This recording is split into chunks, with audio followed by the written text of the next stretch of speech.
शुभ सकाळ मित्रांनो. आज आम्हाला जायचे होते नेरळ ते कोलिलीच्या जत्रेला. यांचा मित्र म्हणजे गणेश दादा, त्याच्या मुलाचा नवस होता. तर इथं आम्ही तयारी वगैरे करून जत्रेला जायला निघालो. जत्रेला आम्ही 11:30ला पोचलो.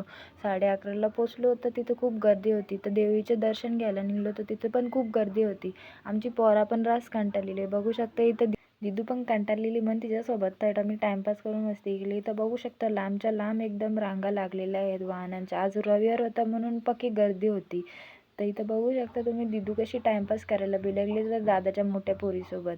त्याचा बारका पोरगा पण रास कंटाळलेला नुसार चिरचिर करत होता.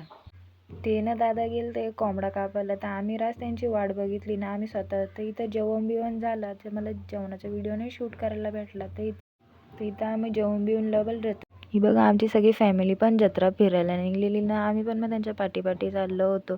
बघा दिदूला पप्पांनी घेतलेली का मला हात रास दुखत होता. तिला लाईनीतच घेऊन माझा जेव्हा दर्शनाला गेलो तेव्हा रास हात दुखत होता म्हणून मी त्यांच्याजवळ दिली. तिथं बघू शकता तुम्ही.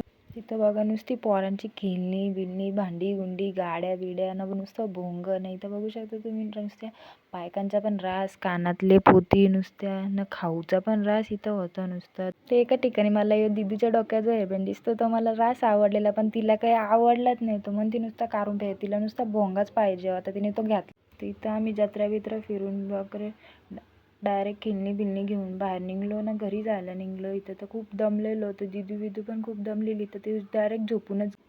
मला हा ब्लॉग कसा वाटला हे कमेंट सेक्शनमध्ये नक्की सांगा. व्हिडिओला लाईक सबस्क्राईब न कमेंट करायला विसरू नका.